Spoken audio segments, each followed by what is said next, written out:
Hello and welcome to Art Out of Nature, Harrison's Cave, Barbados. I'm Sherwood McCaskey. As always, I'm pleased that you have chosen to spend the next 30 minutes with my guest. In last week's program, we look at the final stages of the construction of the cave before it was opened to the public, thanks to heroic men David Pinks Carrington, Noel Pompey Boyce, Tony Mason, and others. Now the feasibility study is done and the cave is well prepared.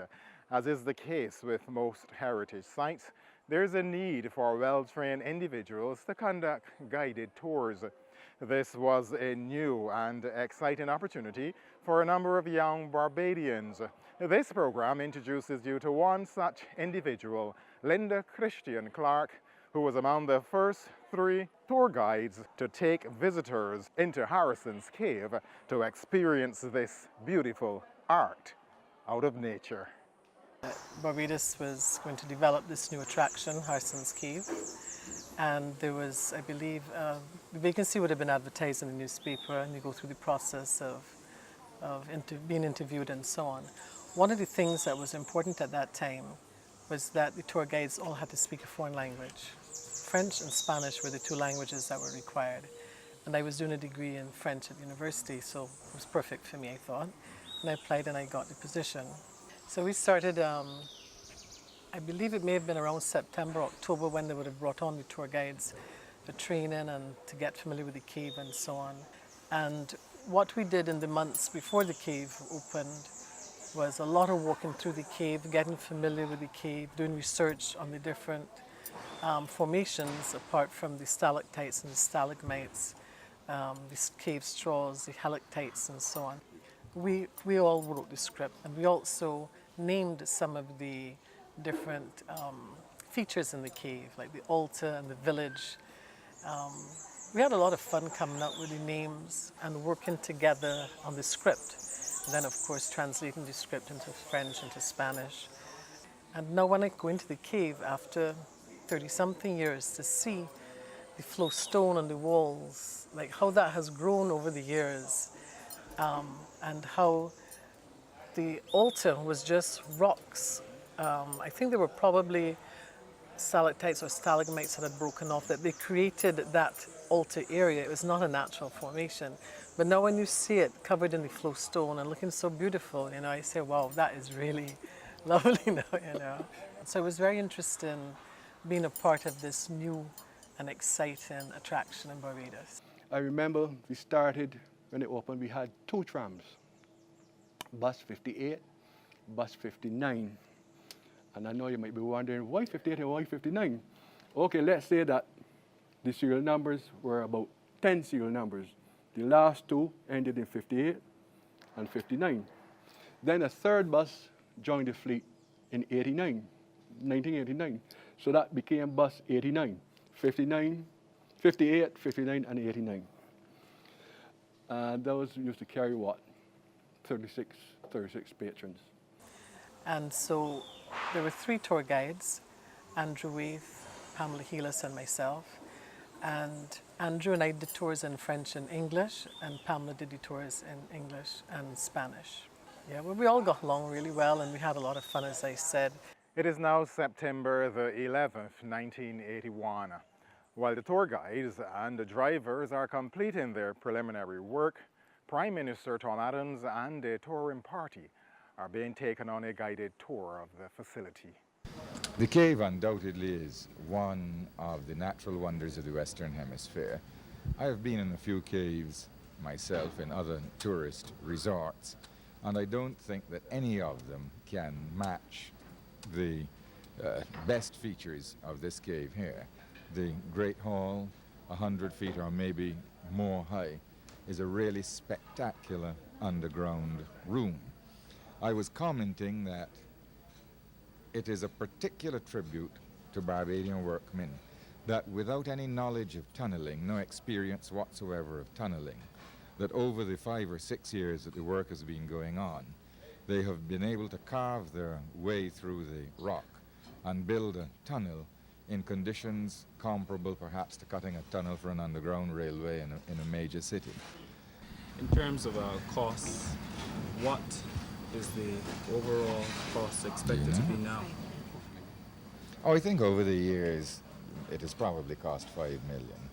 It started before 1976 with an estimated cost of $2 million, so that was really far too modest. By the time we took power, virtually all the first estimate had been spent, and we have had to double it. Actually, I'm told it's about 4 million. Well, we've had to double it since then. There's still room for development at the cave, of course. When visitors see the final lake with the waterfall, they will be told that there's an even bigger lake beyond it. And I anticipate that in 8 years' time, perhaps, we will be developing another hall, one to be called the Crystal Chamber, and also developing the lake that lies beyond the present lake that has a waterfall. Now, the test runs have all gone well. The tour guides and the drivers are comfortable performing their new roles. Harrison's Cave and the experienced minister have finally agreed on a date. There is now heightened anticipation as the official day approaches.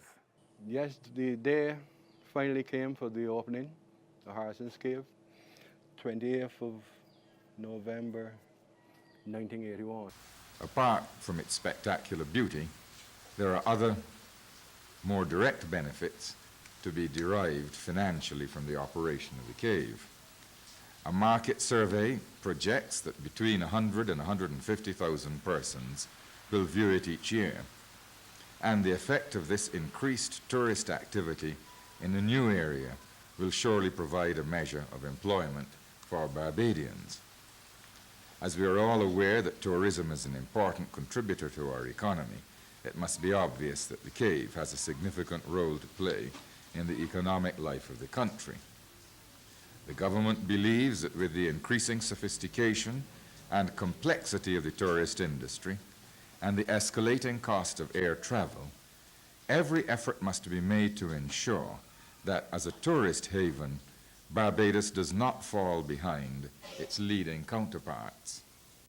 Consideration is at present being given to the development of Graham Hall Swamp as another island attraction, including a nature reserve and a lake development. The Haywoods project is expected to forge important bonds linking the local community and visitors through the built-in ties between the holiday village and its environment. The continued developments on the Folkestone Underwater Park and the many esplanades around the island will not only act as boosters to the tourist industry, but are also geared to provide facilities to promote the social and cultural development of Barbadians through the positive use of their leisure time. Now, this was a very interesting period in Barbados. The social and economic landscape of the island was changing at a rapid rate, and the people were beginning to see the need to have spaces for leisure and recreation. So Harrison's Cave was among the amenities now filling that void. It is interesting to note that on Independence Day 1981, the TV news reported that the cave was a very popular attraction for many Barbadians. Hundreds of Barbadians today brave the overcast skies and threatening rain to celebrate Independence Day outdoors. Many took to the beaches, while others attended picnics and other organized activities. Three of the biggest attractions were the newly opened Harrison's Cave, the Rendezvous Community Festival, and the CBC Beach Party, where hundreds were entertained by chocolate affair and nightlife, among other artists. Serenada was among them. Well, the word is getting around about this natural wonder here in Welchman Hall, St. Thomas, Barbados.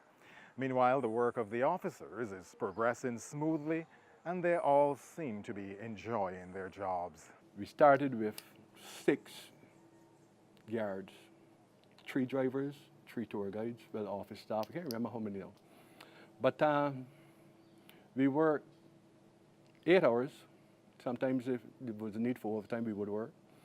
Then we used to wear all bush jackets, keep you hot.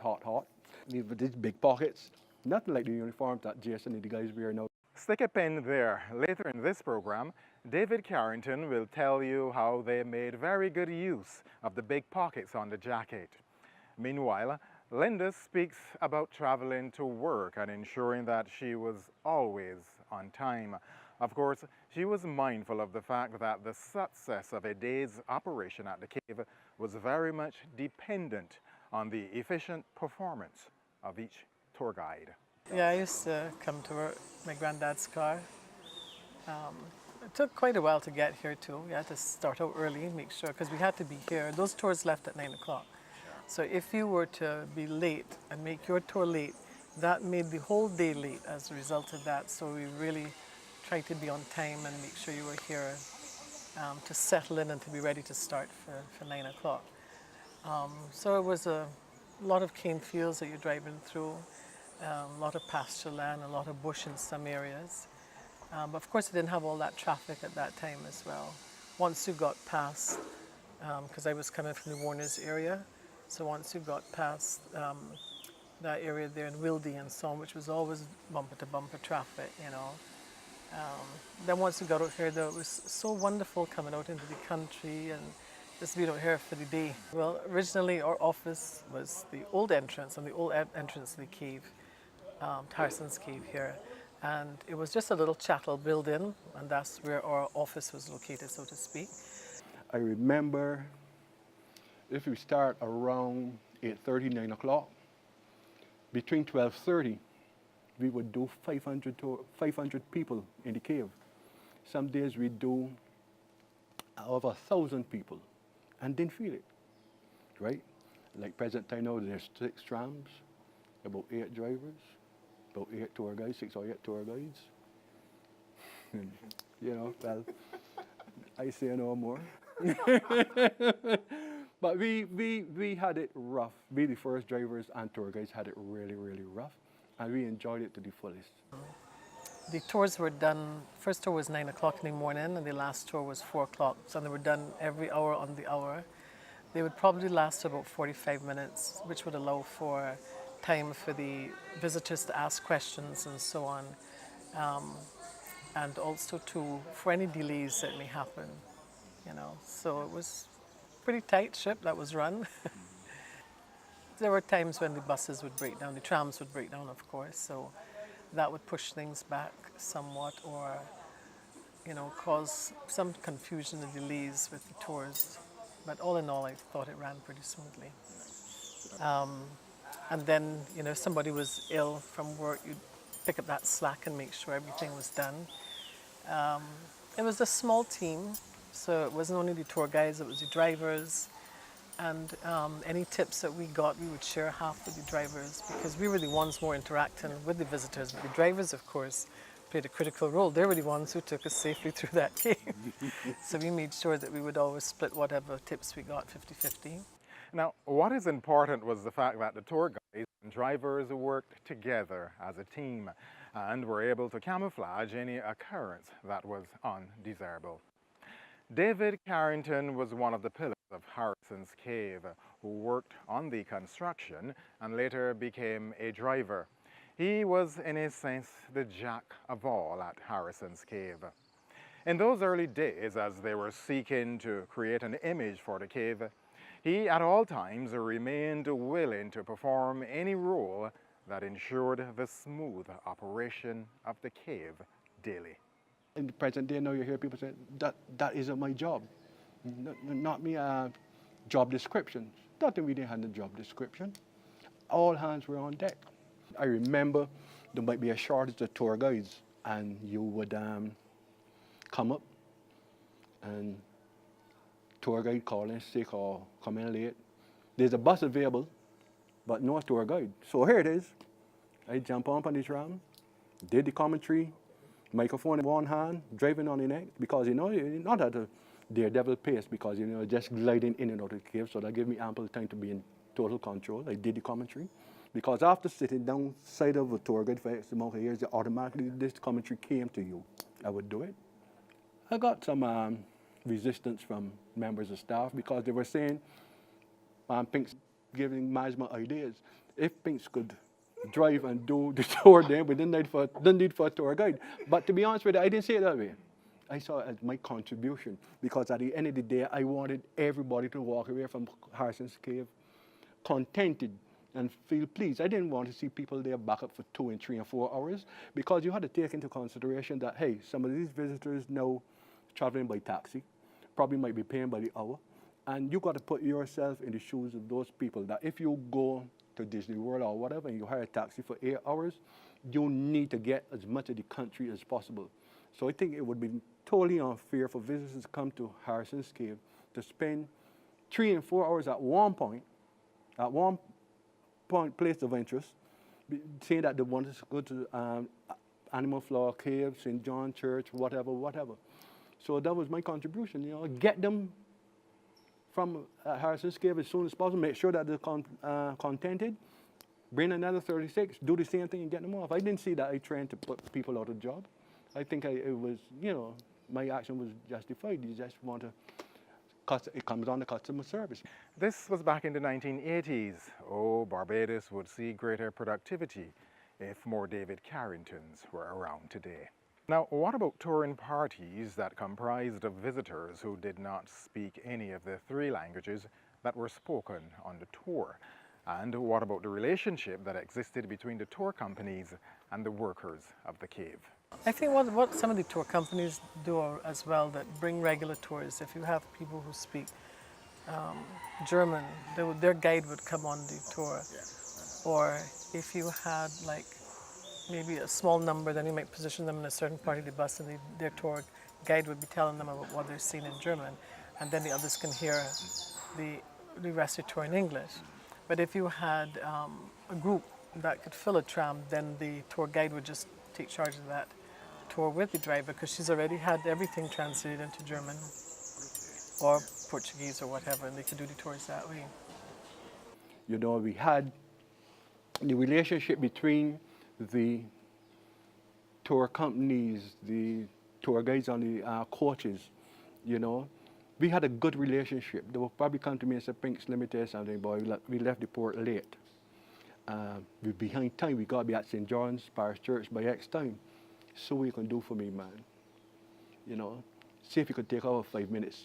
We will be held responsible, not you. This is now the latest heritage attraction on the island. The numbers are increasing daily. The tours needed to be carefully coordinated. How did they manage? You had to take into consideration that one driver had to be off day for the driver and tour guide, sick leave, vacation. So here it is, now you do, between 2 drivers, you do something like 30 tours. And 15 a man, and you feel good.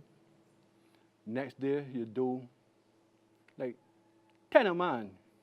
So, okay, no problem. Boy, but let me tell you, third day, 30 again. And lunch hours, whatever, was a thing of the past. Nobody at that time bothered about lunch, because getting those people from in the ticket area, that was a challenge for us. Earlier in the program, David Carrington described the uniform worn back then and noted the large pockets on the sides of the jacket. You would recall that they were so focused on ensuring that all of the visitors were taken into the cave and returned to the surface safely that they did not have time to think about a lunch hour. Though not the original intention of the designers, David now speaks about the utility of those large pockets on the driver's shirts. Fella might slip in the coffee room and take up 6 Eclipse biscuits or 8. When he get here, return the room. If I said, what you got by you, man? He said, man, I got some biscuits here. Eat those 4 biscuits, they're okay for another 2 hours. You know, so we never bothered about a lunch hour, because all of us, should we say in basic terms, we were fussy about the cave. You know, and we took into consideration is a service that we offer to John public. The one of its kind, first of its kind in the island. So we had nothing to make comparisons with. You know, so we had to build the cave on our own initiative and whatever. But we enjoyed it. We enjoyed it to the fullest. With that type of relationship, you might probably meet a fella in the rotunda room or at Cascade Pool, you know, 2 points of disembarkation, and you say, like, Richie, give me an update on how things looking. He said, Pink's boy, up there still dark. I mean, dark with the people. You know, so that used to be a challenge. And dark with people meant that there were many visitors in the arrival hall waiting to go on the tours. Perhaps this was time now for one of the drivers to stack his big pockets with more biscuits to distribute to fellow drivers, for there was no time to pause to enjoy a lunch hour. Now, Linda Christian Clark did have a few memorable moments in the cave, and interestingly enough, she was prepared for any mishaps and seemed always ready to turn an unfortunate situation into a pleasant one for the visitors. I had a tram full of people, and some of them were elderly. And so what we did, we broke into two groups. So the driver took some, and I took some, and we did a walk-in tour out of the cave. And we just took our time and we chatted with the people. I was with the older people who were slower, just pointing out things to them as we went through the cave, you know, other formations that then you have an opportunity to really see close up firsthand. Especially when you get to Twin Falls where all the cave straws are in that area. It was so pretty. And we took our time and we just walked them out. And even though it was a little difficult, especially that stretch when you first come into the cave, that's quite a gradient there. But we took our time and we slowly brought them out of the cave, and everybody still was very, you know, very positive and had a lot of good things to say about the experience. That's why I had to do a lot of research about the other features of the cave and be able to talk about the history of the area as well. Quick thinking and responsive tour guides who understood that they were responsible not only for the safety of every member on the touring party, but were also expected to reassure them that all would be well in the unlikely event of the unexpected happening. David Carrington too had a few memorable experiences here at the cave. I remember there was this guy from Trinidad. He was all mouth before the tour started. When he departed on the 4 o'clock tour, I heard this loud noise behind me. I was sworn that I had to run over someone, but it was that same Trinidadian guy that had all that mouth. He said, hey boy, stop this thing. I want to go back, boy. Stop this thing. Even the tour guide couldn't even catch him going back through the tunnel, man.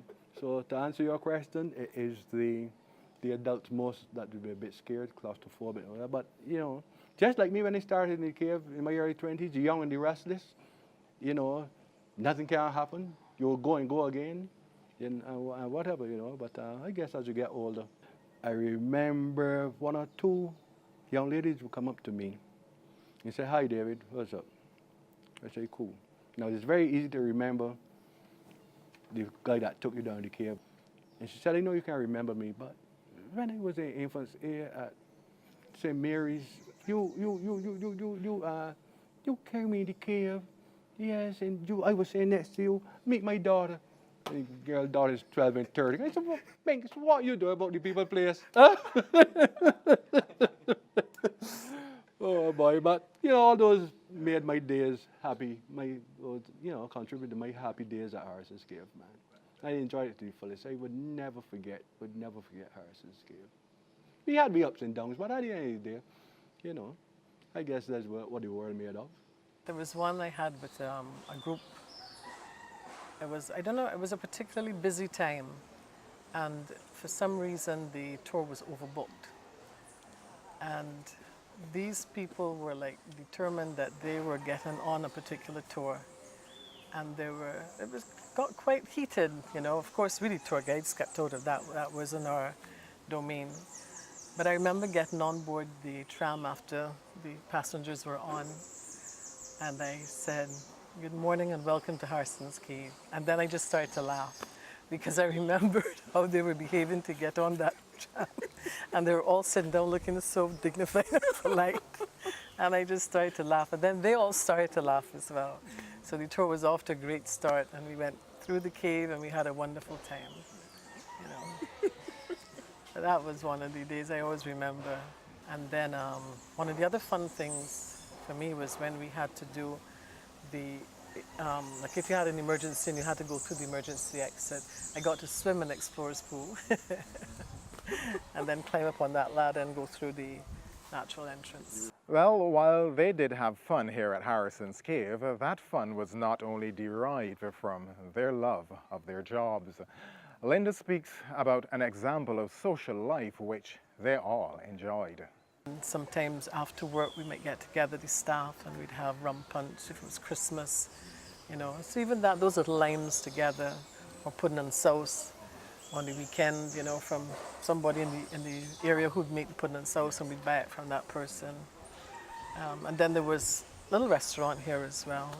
Was there anything that peeved Linda while she worked here? What used to really aggravate me are people who would want to try to break off a piece to take home for souvenir, you know. And I'm glad that's why they have really strict laws about that type of thing. Because people, curiosity, they want to touch it, but they don't realize that when you touch the formations too, you're leaving oils from your skin on them that can, you know, damage the growth in the formations. Now, David Carrington is truly a satisfied man who has given his service to Harrison's Cave, and the cave in turn has invested in him. We were exposed to a lot of training as well. Not in the early stages, but later on, we were able then to implement, what we learned from those seminars and different things with customer care and meeting public and greeting and whatever. We went up to the Columbia ice fields there in the Rocky Mountains. I went to the UK. These buses now that they are using now, I said we, that they are using now. I went up the mechanic and we made the test runs, made sure that the turning radius was okay and different things. That was another good experience, great experience. I enjoyed it to the fullest. There's absolutely no doubt that Linda enjoyed her time here at Harrison's Cave, as she made a sterling contribution and left a lasting impression on the lives of many individuals she came into contact with. It was a wonderful, wonderful opportunity to work here. And also too, it started really my interest in working in tourism, interacting with people. And so every time I come back here, if there are people, some of the drivers like David, I used to work with him all those years ago. So it's really great when you come back and you see faces from way back when, some of the staff we used to work around as well, maintenance and so on. It's good to see those familiar faces when you come back. But after 39 years, say to call it quits, man. I think that it definitely made my contribution. 39 years at Harrison's Cave. Because the cave became mine. I was part of the cave part of me. When I conducted my last tour, I got off the tram.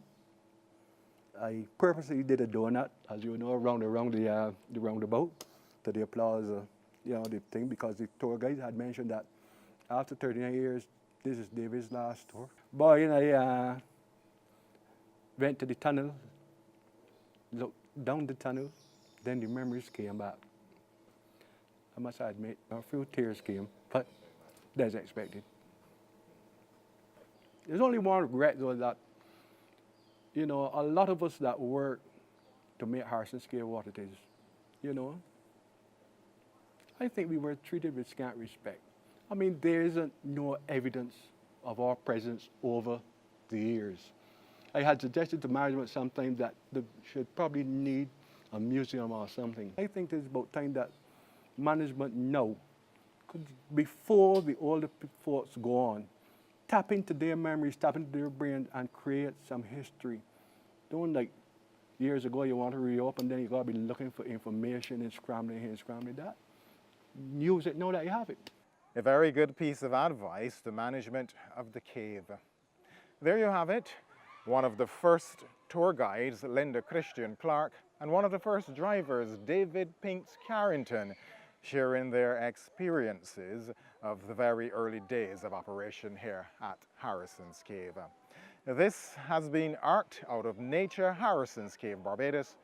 I'm Sherwood McCaskey. Do join us next week at the same time when architect and project manager Steve Devenish puts the cave's most recent redevelopment in perspective. Goodbye for now.